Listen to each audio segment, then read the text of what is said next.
Hello again, my name's John and welcome to part 2 of my sourdough bread videos.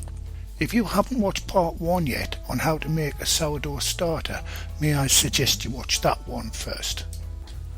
To get started, we need to make up what's known as a sponge or a Poolish. This is known as a pre-ferment. It'll give the sourdough starter a feed and a chance to strengthen after being in the fridge, and give the finished bread flavour, structure and texture. And we need to make this up a few hours before we actually start making the bread. I normally set mine away the night before. Okay, let's get started by weighing off 100 grams, that's 3.5 ounces of the sourdough starter that I made in part 1. You'll also need 100 grams of filtered water and 100 grams of bread flour. Add the water to the bowl first, then the starter and finally the flour. Now give that a good mix, then cover the bowl. I use a shower cap, it's ideal for this, and leave it at room temperature for at least 6 hours.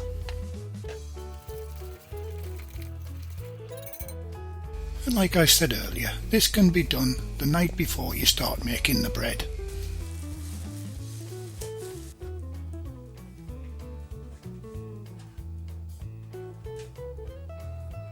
Okay, it's the next morning, for me anyway, and the sponge is now nice and bubbly and I'm now ready to start making the bread.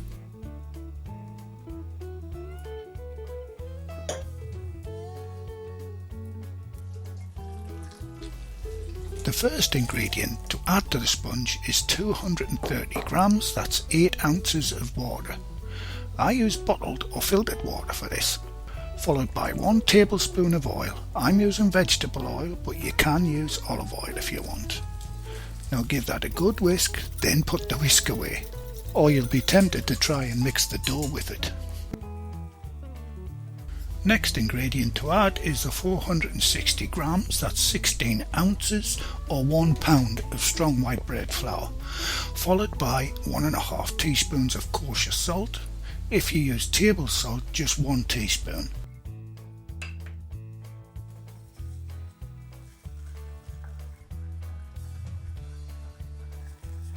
And mix that lot together. As always, I use my trusty wooden spoon handle to do this bit of the mixing.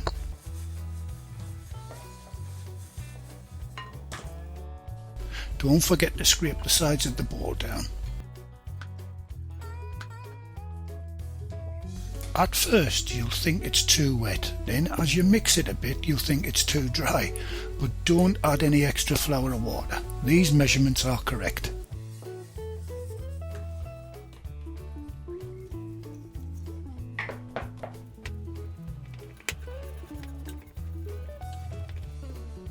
Once it's all mixed, cover the bowl and set the timer for 45 minutes.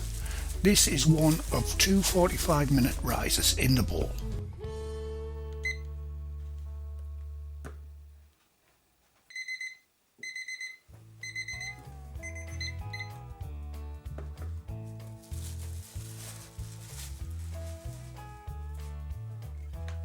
Okay, once the first 45 minutes is up, take out the dough and give it a quick fold for a moment. Make sure your hands are wet, that way the dough won't stick to them. Try to emulate the technique I use to knead the dough. If you practice it, it won't take you long before you get the hang of it. Whichever way you fold the dough, do it quickly, that way it doesn't get a chance to stick to your fingers. If it does start sticking, just wet your hands again. As I said in my baguette video, these rise periods add a great deal of flavour to the bread, plus sourdough seems to take a bit longer to rise than commercial yeast, but I think it tastes a lot better. Now put the dough back into the bowl and cover for the second 45-minute rise. Now we need some sort of vessel to put the dough in, not just for the final 1 hour rise, but to transfer it into the very hot Dutch oven. You could use a banneton, like the one on screen.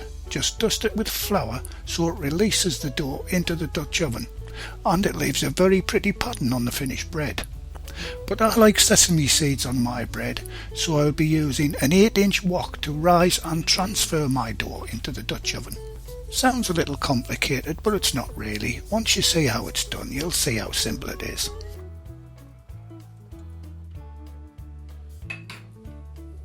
Coat the wok with a little butter, then a drizzle of oil.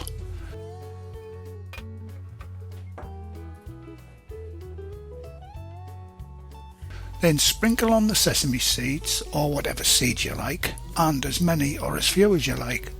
I think sesame seeds give the bread a wonderful nutty flavour and a bit of a crunch.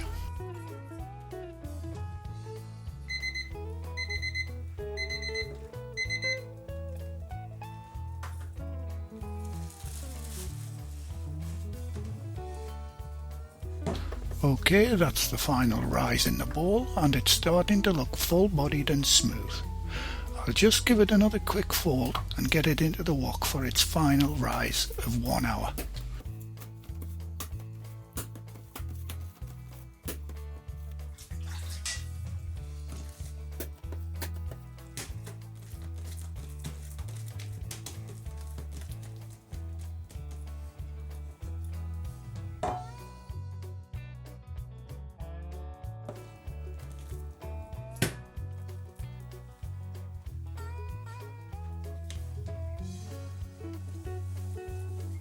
Once the dough is in the wok, I give it a little sprinkle of flour to stop the tea towel cover from sticking to the dough while it's rising. Now I'll set the timer, but I'll only set it for 30 minutes as the Dutch oven needs to heat up for the final 30 minutes to get the metal to its blistering hot temperature of 220 degrees Celsius, that's 430 Fahrenheit or gas mark 7. Okay, I'll get the oven on and put the Dutch oven in to heat up. You could just use a ceramic casserole dish to bake the bread in if you want, but this will only need about 15 minutes to get the temperature. But I'll be using my trusty Lodge 5-quart Dutch oven to bake my bread in.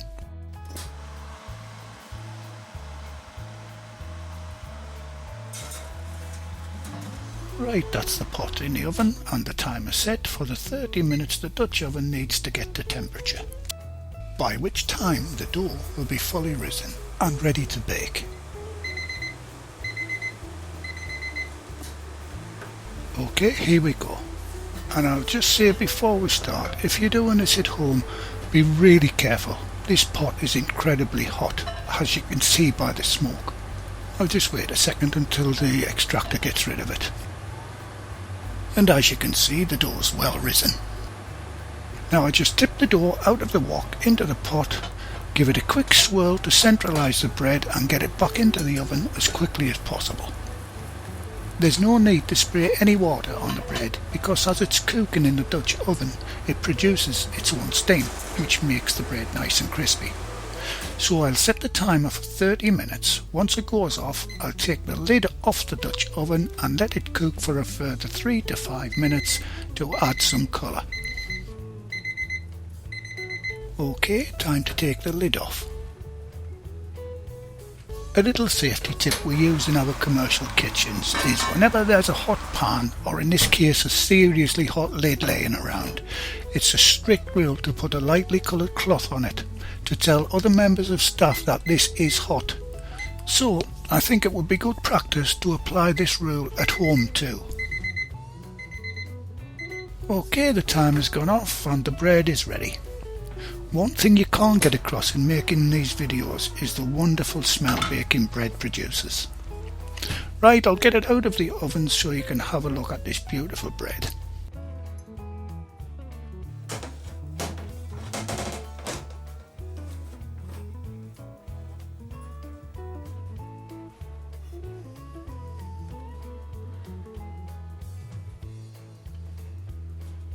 And there it is in all its glory. A way of telling if it's cooked properly is to tap the bottom of the loaf with the side of your thumb, and it should sound hollow like a drum.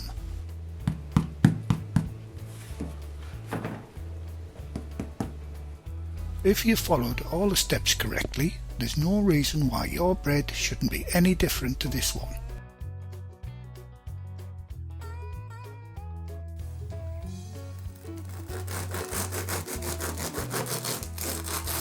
Okay, it's 30 minutes later and it's cooled down enough to cut the slice off so you can have a look inside. And as you can see, it's got a wonderful soft airy crumb and texture, and that's thanks to the care and the time we put into it in the first place. I know it takes a while to make this at home, and it's much easier to go to the shops and buy a loaf, but to make your own wild yeast that will last indefinitely if looked after, and then to produce this fantastic bread with a taste you can't buy, has got to be well worth the effort, and probably one of the most satisfying things you can do. And speaking of satisfying things, here's another. Still slightly warm, with plenty of butter. Well, it's all part of the research. You've got to test it, haven't you?